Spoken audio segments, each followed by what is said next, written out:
morning, everybody. This is a episode to Military History Q&A. It is an addendum to my last couple of history Q&As when I said and talked about how the Germans did not really need to come to the Italians' aid because they had a pretty good handle on what they needed to build and what they needed to do when it came to warfare technology.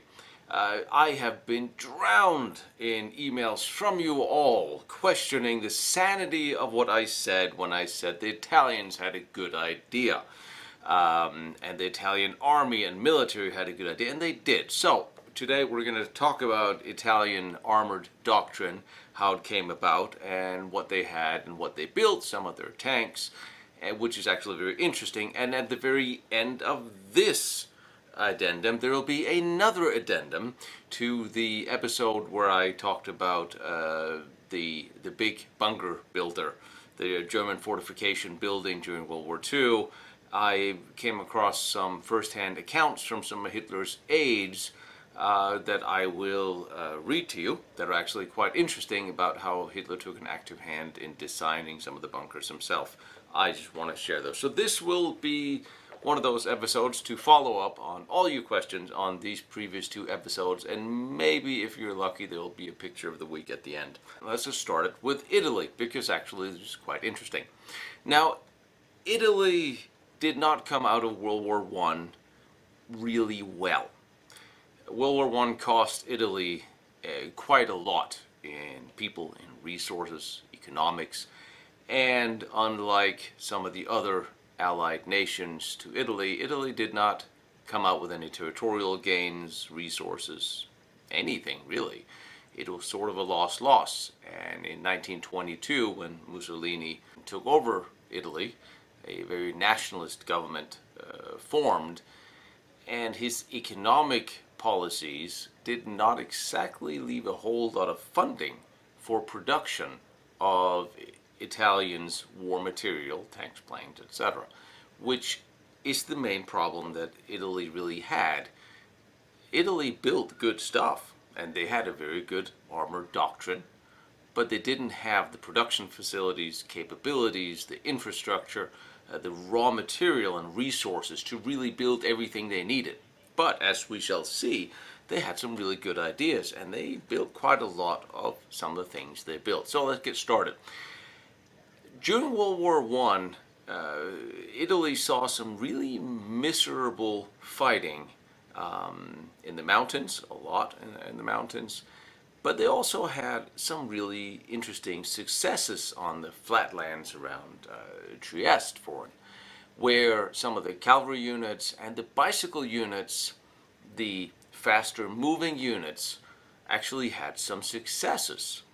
Sowing the seed in the Italian leadership's mind of fast-moving warfare may be the way to go. Remember, when Italy finished World War I, they were one of the biggest motorized armies in that sense. They had over 32,000 trucks, second only to the British. So they had an interest and a belief in motorization, the combustion engine, and that would see them through to the beginning and development of the tank arm away from the cavalry, although it was a very painful divorce, as it was for most armies, as we'll see. In the trench wars of the First World War in France, there were some 55,000 Italians that also fought in France.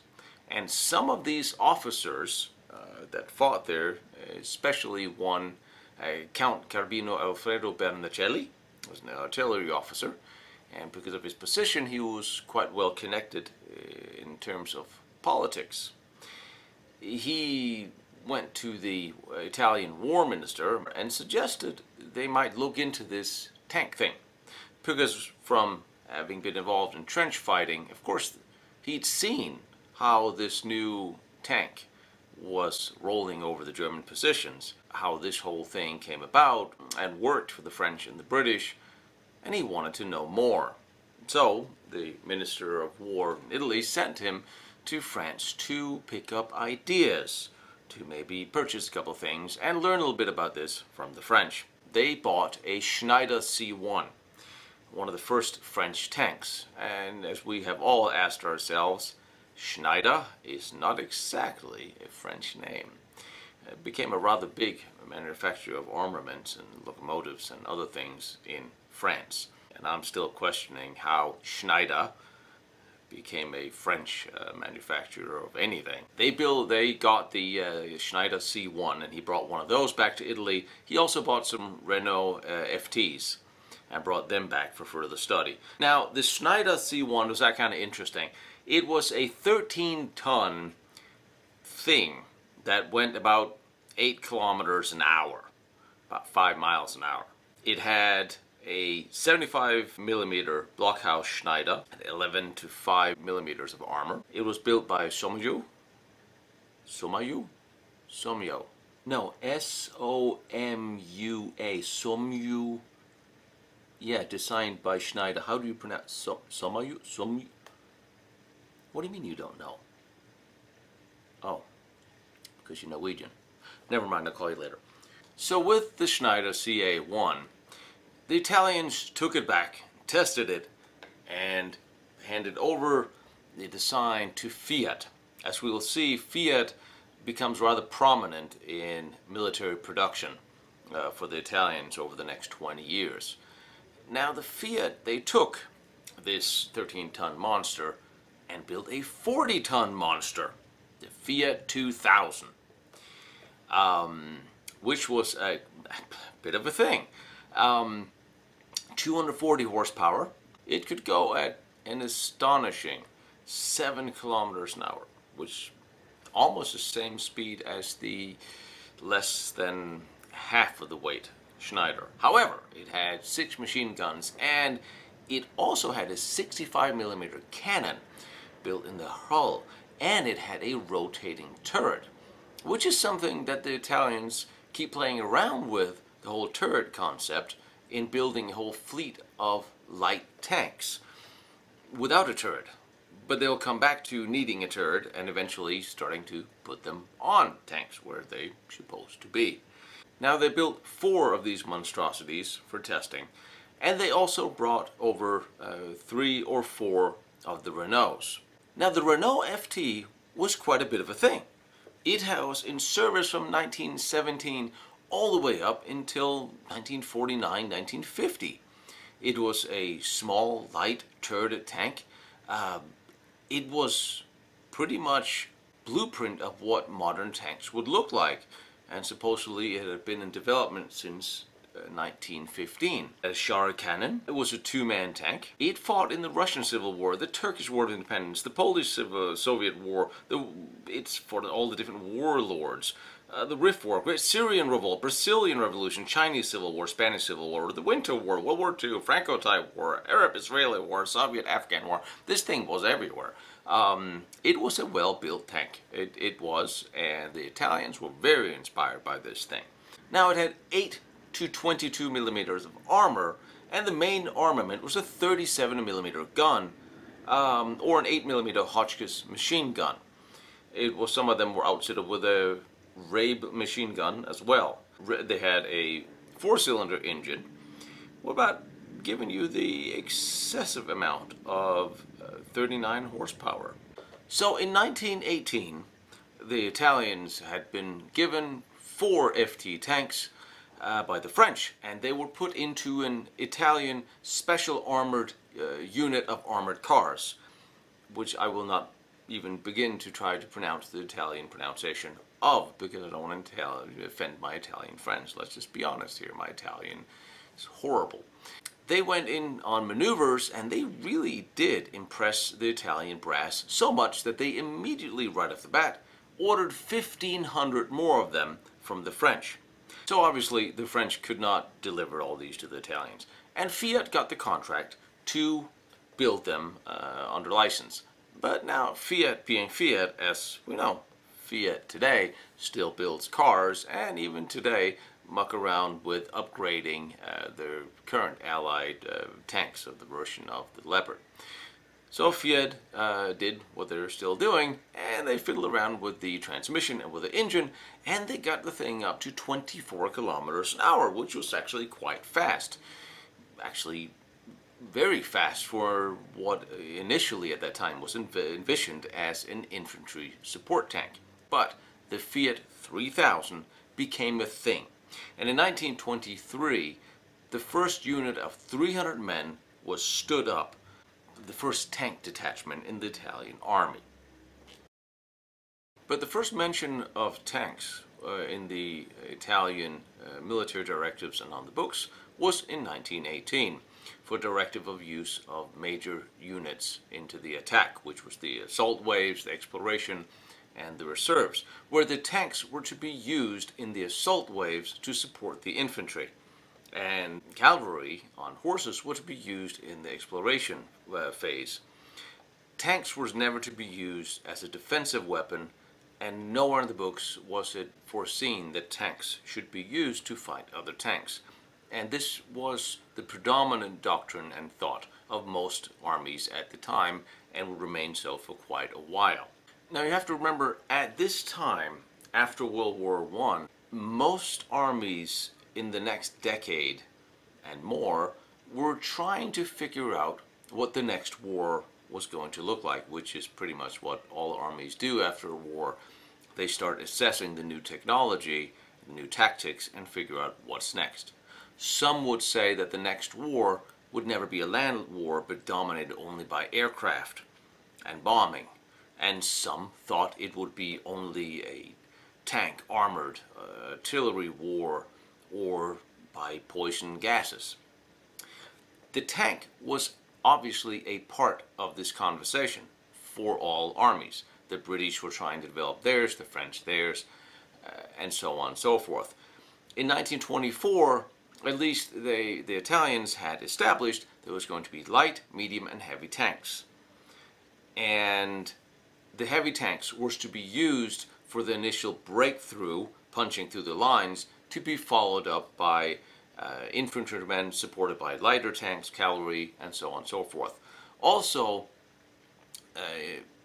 there was a thought that these light, highly mobile tanks would be used for a scouting role. And there was another component to Italy in the post-World War I learning. A lot of World War I fighting was done in the mountains.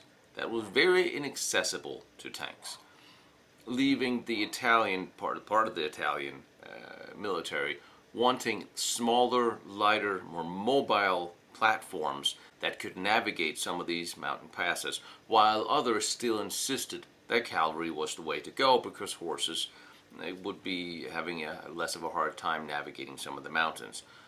But still, the doctrine was being developed for the different types of tanks and how they were to be used and where. And in 1927, a book was published in Italy on anti-tank warfare, because at this time, there's a whole lot of things on the battlefield that would destroy a tank, from planes to even infantry-carried weapons that could destroy tanks.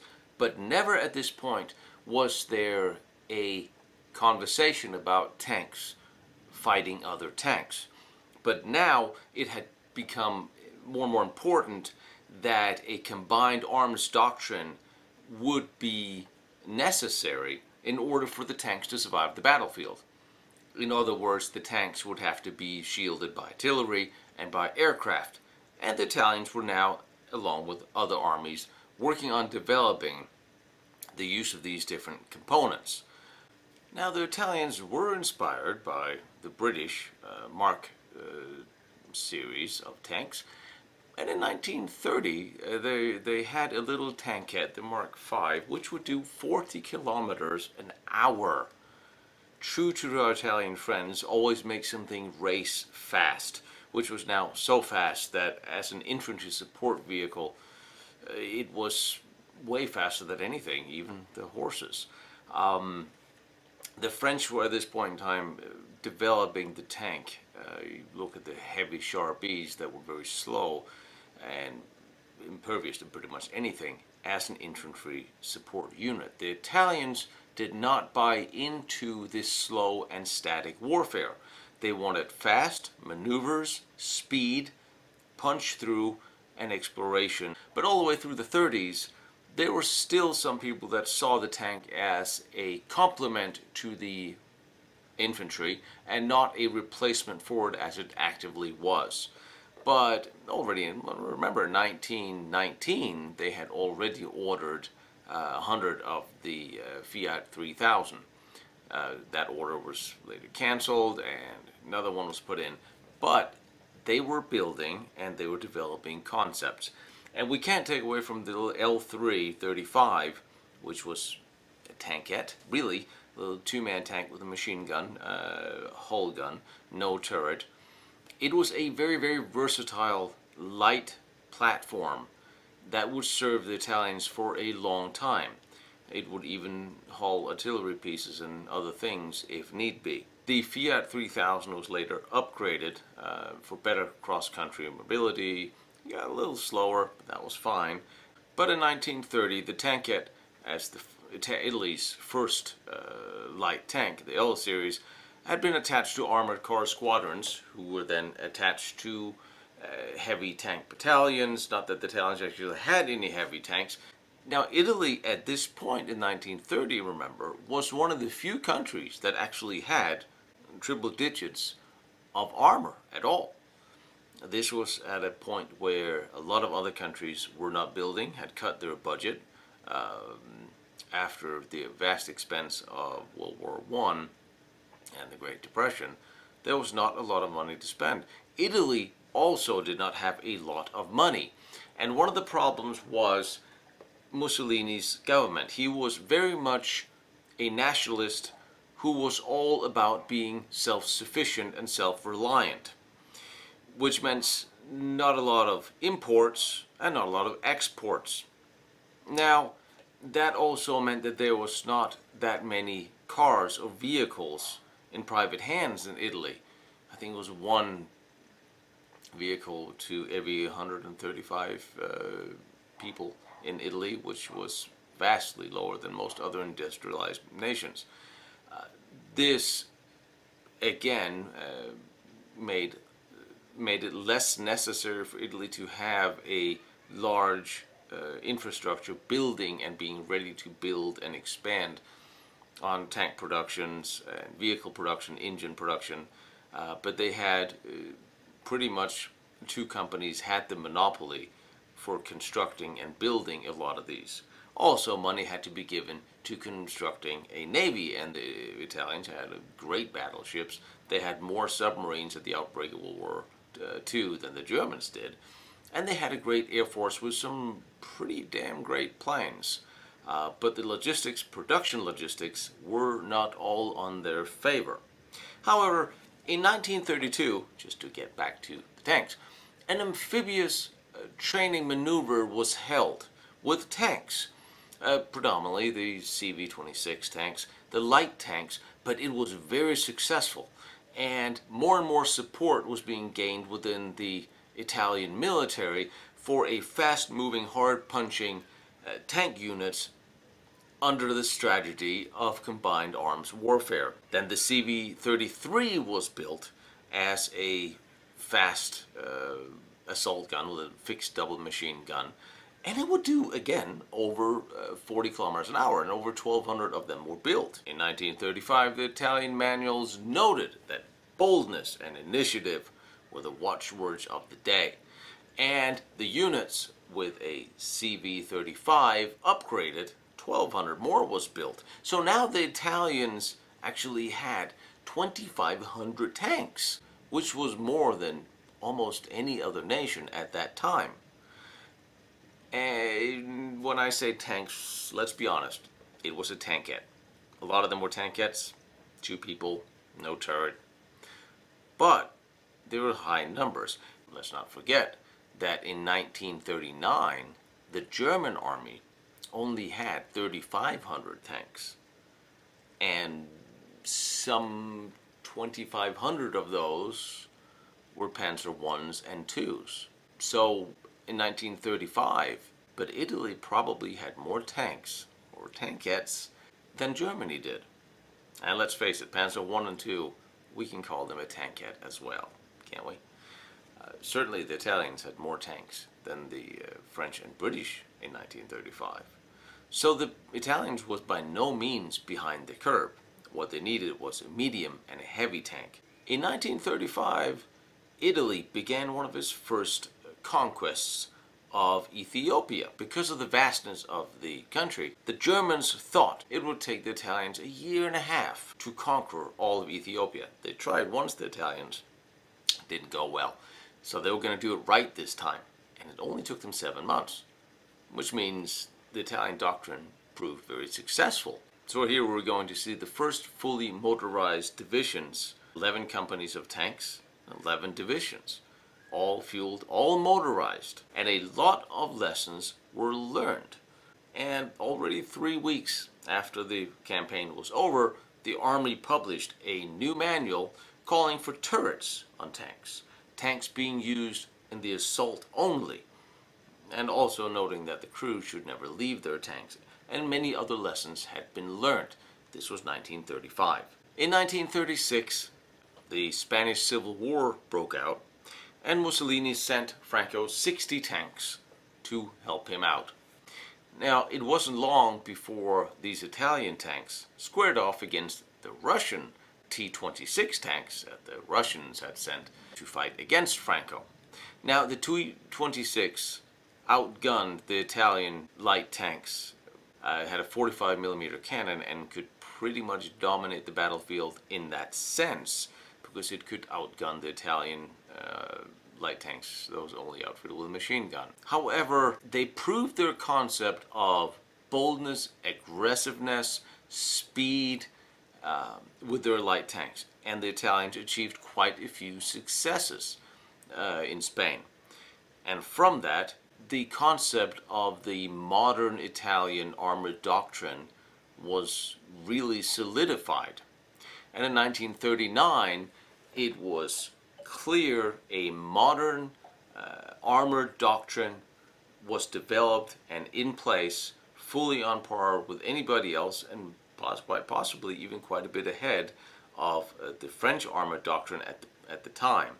It was clear that heavy armor would break through, followed up by more armor of light and medium tanks to exploit the breakthrough. Of course, we're still back to the Italians did not have any heavy tanks, but the doctrine was sound. And during the invasion of Albania, the Italians still employed mostly light tanks and a lot of horses.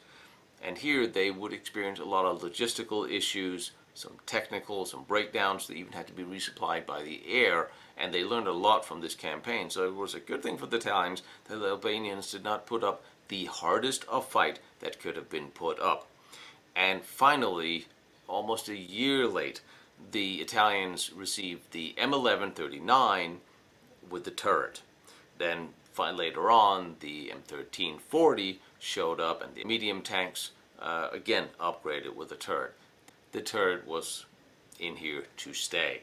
We also see the first instances of how German officers would show up in Italy and teach what they had learned in the Polish campaign on armored warfare and blitzkrieg. So when it came to German expertise to Italy, this was one instance where the instructors from Germany showed up in Italy. But like I said, the Italians had a very good and well-developed doctrine already. However, when it comes to production and delivery of what they needed, the Italians knew what they needed, but they couldn't get it. When they invaded Greece, they still had 163 of the old L335 light tankettes with them, which was at this point in time a outdated tank. Did not do them a lot of good. And one could say that the Italian army, military, they had elan. They believed in initiative. They had some well-trained officers, but what held them back, they lacked the armor and they lacked the equipment they needed in order to carry out the assignments they were given. And one could say that if you send soldiers off to war, not giving them what they need to win, they're not going to fight as hard, and they're going to be a little more reluctant to go up against heavier armor and bigger cannons, knowing they probably will not return. So I will say that you cannot really blame this on the Italian soldiers, more the Italian leadership and manufacturing that was lacking and letting down their frontline troops. And after all, Fiat-Ansaldo pretty much had cornered the market of building tanks in Italy, and they may not have had the resources. Maybe this would have been better off outsourced to different companies, again, like Germany did. Put out to popular bid, have more companies build and construct and manufacture and support to get a better product. However, that's speculation on my part, and I'm sure maybe there's some Italian tankers out there that have some opinions and more enlightenment than I do. Now, the Italians had quite a few firsts when it came to armor, and especially armored cars, because they built some great armored cars. And in 1911, the first armored car was used for the invasion of Libya. The Esora Francini armored car and the Ansaldo Lancia E-Set and the AB-40 and 41. These were used, the latter one was used by the Germans all around 1944-45. They were solid built armored cars, and they were in use all the way up until the 60s. Now, the British Mark was at some inspiration for the Italian medium tank when they were facing off against the T-26 in Spain. And the Italians began developing an L3 with a turret, which became the L6, which had a 30mm frontal armor. It weighed about 7 tons, but the Army only got these in 1942. And let's take a look at the L6 with a 20mm cannon and 30mm frontal armor in 1942. That was way too late. The development of armored warfare technology and tanks had way surpassed something like the L series of tanks. We're looking at Tiger tanks, Mark IVs, T-34s. So it was too little and way too late.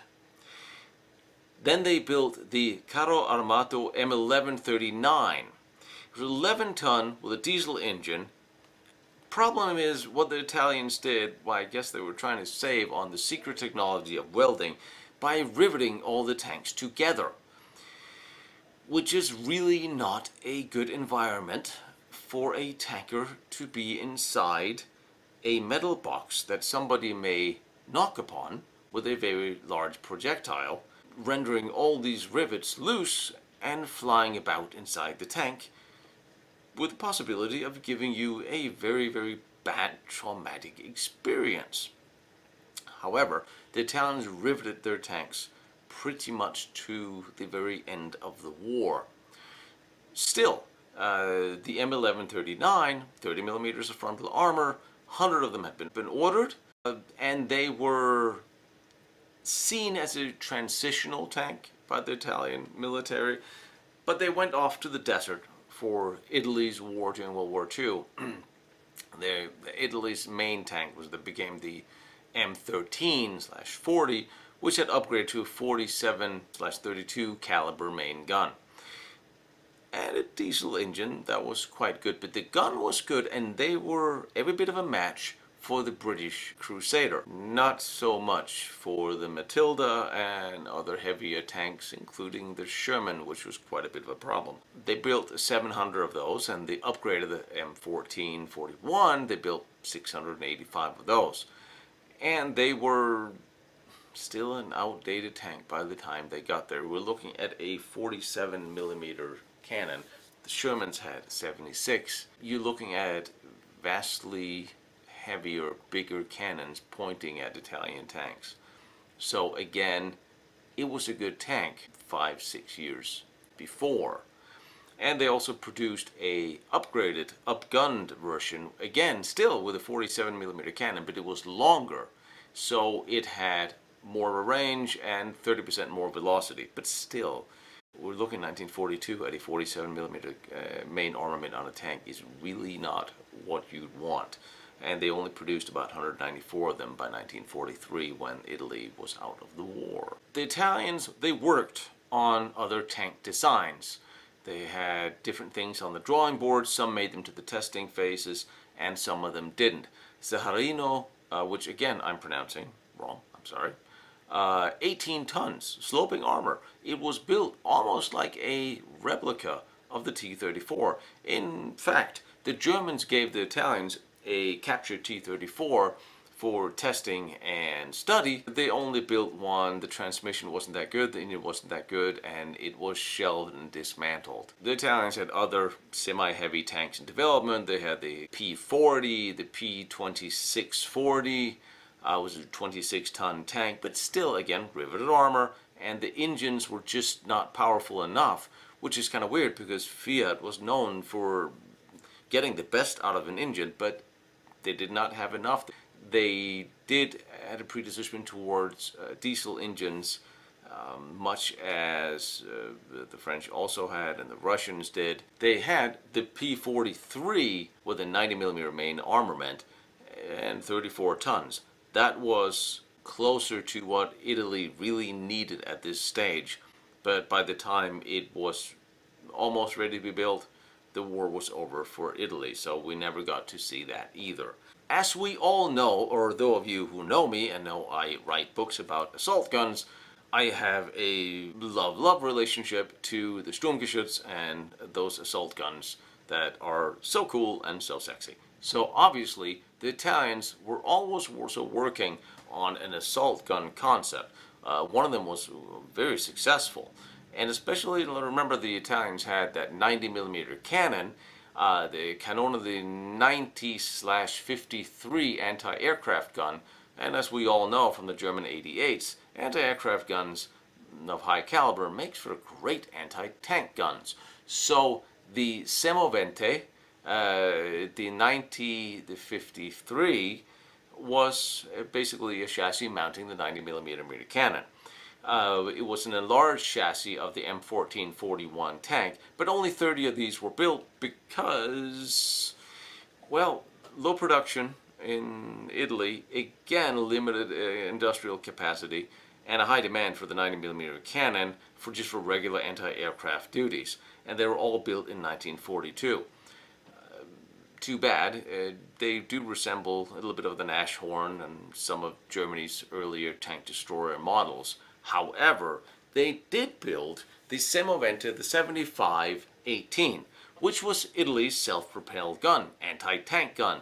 It pretty much looks like a Sturmgeschütz assault gun, and it was inspired very much by the Stug 3. So, the first prototypes were delivered on 10th of February 1941. The Italians were very happy with the results of this, and Regino we're not going to do the whole name thing. Regino, he ordered 60 of those units, and they came in 1941, and they shipped out to Libya and gave the British quite a bit of trouble because they were quite good, they were low, they were assault gun, they were done doing what they were supposed to do.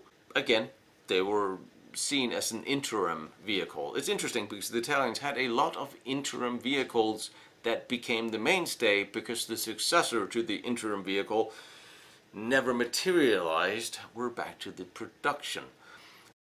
The Semovente M40, the 75-18, used the same hull suspension engine as the M41. It was upgraded in 1942, and some 162 of them were built. And you've probably seen the pictures of them all sitting on the trains or on the hulls on the flat cars. And if you haven't, well, you have now.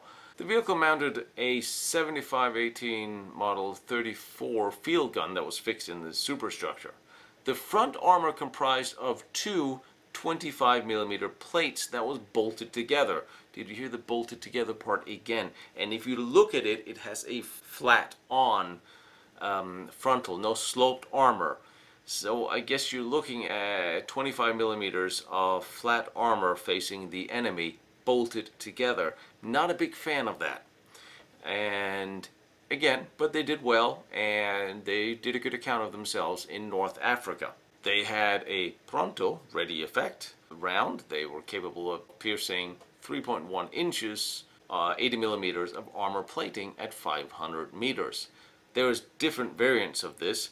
the 7518 M80, which weighed 13 tons. It would run about 20 miles an hour, 32 kilometers an hour. Power plant was the V8 SPA 8 TM40. Maximum range of this was about 210 kilometers. Armaments included an additional 6.5 millimeter machine gun. There was also a M41 variant that weighed 13.5 tons, which was a little faster, a little more horsepower, same machine gun. There was a 42 variant that weighed 15 tons, and the power plant was the same. More horsepower up to 190, maximum range still 200, and they upgraded armor to 70 millimeters of frontal on the casemate.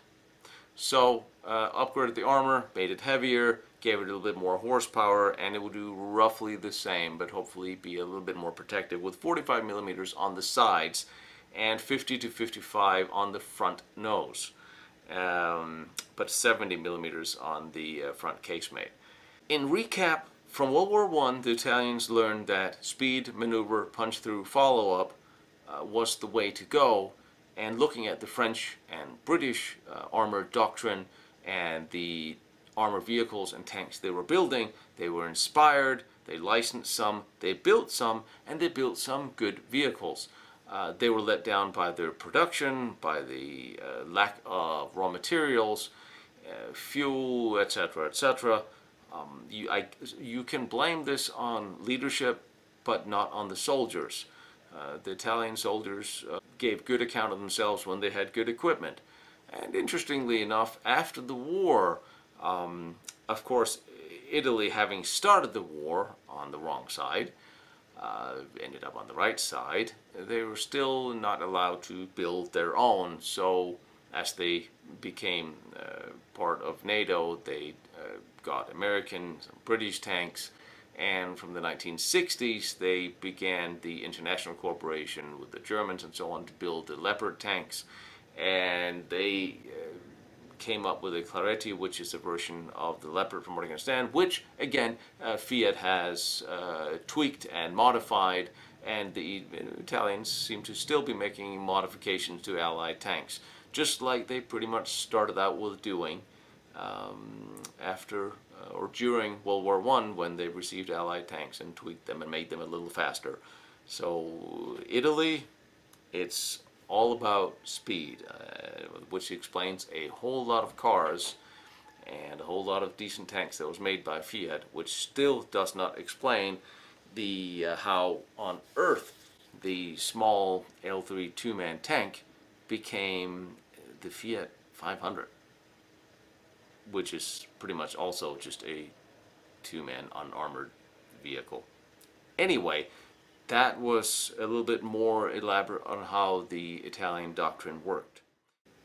I did a very long episode about how the German bunkers were constructed and designed, the labor, slave labor, forced labor, the towed organization, and so on and so forth. And because you asked for it, and since I find it fascinating to travel around the world looking at bunkers and fortifications in general, obviously that's interesting, having grown up playing on the West Wall myself, or the Atlantic Wall as it was. Since that episode, I found an interesting document that Adolf Hitler dictated to Christa Schröder, his secretary, in 1938, which actually gave me a bit of insight I did not know on exactly how the designs of the individual bunkers of the West Wall and the Atlantic Wall really came about, because apparently Hitler himself had a bigger role in that design than I thought, and I found that very interesting. Hitler was very much haunted by the memories of World War I, where he fought in the trenches. In his own words, as he saw his friends die needlessly in lack of prepared fortifications and under bombardment and lack of water and sanitary and so on and so forth. And those memories of his first-hand experience gave him some insight and some thoughts into how these bunkers should be constructed. And several of his aides have made notes of this, and this is specifically pertaining to the period in 1938, where Hitler was very much adamant about wanting to invade Czechoslovakia. And he was trying to get Hungary on board with this plan, although Hothi was not entirely convinced or ready at the fact that in 1938 he did not believe they were ready to go to a full-out war. Hitler knew, as the German army had all, the generals had all informed him, if he goes to war against Yugoslavia, there's a possibility the British and French would invade from the west. So it was important to reinforce and construct and build, or reinforce, the western wall between Germany and France. So he, in 1938, he enacted the Liem's Plan and put General Adams in overall command of this project. However, Hitler was very unhappy with General Adams, that he did not understand the needs of the individual soldiers of these fortifications. And then, of course, Göring got involved. And I have some statements from General Adams and Christa Schröder, Walter Valmont, Kurt Seitzler, Otto Forsters, and Werner Wilklis that I want to share with you. I will now read to you from the German documents, which are actually very interesting when it comes to the bunkers. So, if you will excuse me. 1938, Western Defenses, his Liem's Plan under overall command of 60-year-old General Adams. 36 infantry battalions and 30 engineer battalions were building the new West Wall. They were aided by the Tod Autobahn experts and the Young Labor Service conscripts. There was one laborer for every yard along the entire West Wall sector from Aachen to the Belgian frontier, down to the Istein block near Basel. Now, Hitler did not think very highly of the army engineers. He found the army inspector of engineers and fortifications, Otto Forster, very ignorant of bunker specifications and modern weapons technology in general. Mistrustfully, what Hitler did was he then sent Göring out to the West Wall to take a look and report back on how everything went there. And as we know, Göring was not entirely thrilled, well, with anybody except himself, with anybody except the Luftwaffe. So for Göring to go back to Hitler and utterly trash the German army and the army engineers, certainly he was delighted in doing so. And he came back with a scathing report that the Western defenses had not been built, they were far behind, and nothing was going according to schedule, and so on and so forth. So, of course, little politics have entered into this, and that criticism was probably not entirely merited. But Hitler sent for General Adams to come and stand tall before the man and yell at him for what he had just heard. And also Tod went there on some 20 occasions in 1938 to meet with Hitler about all these things. And you have to remember that no building of fortifications had begun until after the remilitarization of the German Rhineland in 1936. So there hadn't been that much money and that much steel available in the 2 years since then. Only 640 blockhouses had been completed by early 1938, and Hitler's recent demands was for 12,000 more of them. The army had been planning to build some 1,360 during 1938, but since Göring now trashing all the army generals, on 14 June he went to the Berghof with Tod and pretty much told Hitler that the Liem's plan was just not being carried out, things were not working, and nothing was there as it should be. And now, of course, this is not really fair to General Adams, because he had a lot of logistics to deal with. He had to figure out how to accommodate and feed and supply all these construction people. And Tod had to mass produce these early designed pillboxes, and he wouldn't begin until August.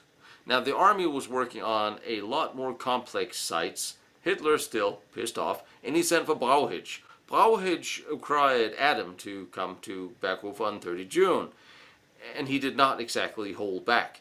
He told Hitler that the whole concept of erecting 12,000 bunkers by October 1 was completely impossible. It cannot be done. They've done as much as they could by autumn. And Adam, he blamed Todt and the young labor service for not being able to fulfill the construction quotas they had already set themselves. And he said that the labor service young conscripts, they were not physically in shape or strong enough to build what Hitler wanted. And I am pretty sure, after all Hitler's public praise of the steel-strong German youth, that did not go over well entirely, since this was his Aryan workforce that was now being hung out to dry. And Hitler was never a big fan of generals and the aristocratic officer corps as it was. A lot of things probably landed on Adam's desk that did not, deservedly so, and since he did not mince words, they did not get along overly well. After his meeting, Hitler sat down with his secretary and he dictated a very long memorandum on how bunkers should be built and infantry psychology. That is a very interesting document that I think you should all, if you are serving in military construction or frontline service, it's something that's very interesting because a lot of it holds quite a bit of truth, and it gives an interesting insight into the way Hitler viewed war and the soldiers given his experiences. So here's some of the things that he actually wrote in this specific letter. Hitler did not like the Maginot Line that it was facing it, because he was ridiculing these monstrous infantry works that cost millions and millions and housed only a few soldiers and had barely a few machine guns. Hitler's ideal was a small, well-designed, gas-tight pillbox that could easily be mass-produced and scattered in depth along the line to shelter infantry from enemy softening up bombardment. Thousands of these would present the enemy with more targets than the artillery could eliminate. Once the bombardment was over, these pillboxes would open up, let all the troops out, the weapons unscathed, the troops were in good shape and they were survived the bombardment, and they could then engage a subsequent French infantry or British attack. That was, his slogan was, out into the open to be killed then is honorable, but to get smoked out of a blockhouse was not only cowardly but stupid, quote Hitler. Which was a very interesting way of looking at things, but basically he wanted to preserve the troops in. This was a reflection of Hitler's experience in World War I of the constant bombardment that many soldiers on both sides did not survive because they were either in the open or they were inadequate built defenses. So Hitler wanted to build a lot of strongly fortified bunkers that could not all be eliminated but would keep the troops alive and safe inside. Particularly the young soldiers in combat for the first time will need to relieve themselves more frequently, Hitler said. Only someone who had fought a defensive battle for weeks or a month on end will know the true value of a flask of drinking water and how happy the troops are when they can just brew up some tea and coffee. And Hitler mentioned how many of his comrades had died needlessly while going to the latrines just because of the short-sightedness of Otto Furches, who had forgotten to provide them in the bunkers. That is important, because a lot of the Regelbau and a lot of the bunkers we have seen on the West Wall and Atlantic Wall today still did not have any latrines. But Hitler specifically noted how important it would be to put latrines inside the bunkers. For acoustic reasons, if nothing else, these pillboxes must be clad with wood if possible, or failing that, sheet metal inside. Only this will prevent the rain of particles that occurs in a heavy bombardment, and the consequent psychological effect. If sheet metal is used, then visible wooden pegs are to be inserted into the enabling blocks, hit nails and the likes can be affixed to it, writes Hitler. Walter Wehrmacht, he read this, and Kurt Seitzler, he saw this, and they both praised him quite highly for it. This is really interesting, because this is exactly what they did. And apparently, when Todt designed and constructed the bunkers, he followed this directive from Hitler to the T. So a lot of the design features we see in the bunkers on Atlantic Wall and the West Wall were specifically carrying elements that was dictated by Hitler himself, which I'm sure a lot of the infantrymen that were stuck in there during bombardments were actually rather happy with, because this was absolutely a crucial element. Otto Forstner later complained, "The Führer was interested in the very big issues and almost the tiniest details. Anything in between did not interest him. What he overlooked was that most decisions fall into the intermediate category." Now, it's interesting that Hitler, he rode pretty much right over and ignored some of his most beloved projects, like the Autobahn, and Hitler had some pet projects, but he told Todt that anything, civilian projects that could not be completed by 1938, should be stopped and ignored, because the construction of the West Wall was the most important. And anything that could not be finished by October, or could be manned by October 15th, should be ignored, giving us the idea that Hitler was planning on something, but not until after that date of October. So what Todt did was pull workmen, crews from Autobahn projects, foremen, to free up some 10,000–15,000 more men for the construction of the West Wall in 1938, from the diary of Christoph Schroeder. All that summer, Hitler's adjutant saw him sketching new bunker designs. He laid down how thick the concrete should be, the amount of steel reinforcing, the position of each girder. The sketches became blueprints. The blueprints became wooden forms and verbs of reinforcing. The millions of tons of concrete were added. And at the rate of 70 sites a day, the West Wall took shape. The Liem's plan was employing 148,000 workers by late August. The army engineers provided 50,000 more. 100 trains a day transported the construction materials to the west. 8,800 lorries shuttled between the railhead and construction sites. Hitler decided on the position of each blockhouse and where the heaviest weapons would be in place. He ordered 6 batteries of former naval 170mm guns to be sighted so they could bombard the French towns of Strasbourg, Colmar, and Mulhouse in retaliation for any French attack on German towns. On 12th July, Todt was again summoned to the Berghof and ordered by Hitler to build an intermediate position consisting of 100 of the heavy strong points he himself had sketched. Todt decided to shut down work on several Autobahn projects to find 5,000 or 10,000 workers and foremen necessary. So there you have it, and I thought this was actually interesting. I had no idea that Adolf Hitler himself took such an active plan or part in designing and laying out the positions of the bunkers on the West Wall. Now, we always have heard that as the war progressed, Hitler became more and more of a micromanager. But I guess he always was sensing the smallest details and the biggest, but not the ones in between, which was a very interesting quote by Werner Wilkins.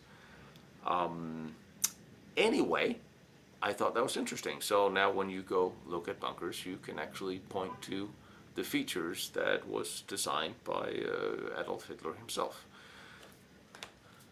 Alright, the very least thing I can do for you all is leave you with a silly picture or two of the week, which I would love. I am assuming this is a joke. Don't know where it came from, don't know who made it, but I think it's funny. So here it is. You tell me what you think. And since we are in the airborne, I thought this landing deserves just a little bit of attention. I guess it tipped over, but I'm not sure. It looks kind of like it came down that way. And just because we all know that I love assault guns so very, very much, the American Army appropriated a few assault guns, Sturmgeschütz, in France and used them themselves. I do not know nearly enough about that. Here's the photo. Any of you know anything more about this? Do tell me, because I am kind of curious. And if anybody finds me an American tanker who fought in Germany in Sturmgeschütz, I will personally buy you a beer and a rather large piece of cheese. Send me your questions, militaryhistoryqa@mail.com. All the photos are up on lostbattlefields.com. And I will see you next week when we are talking about a whole bunch more of your questions. Have a nice day.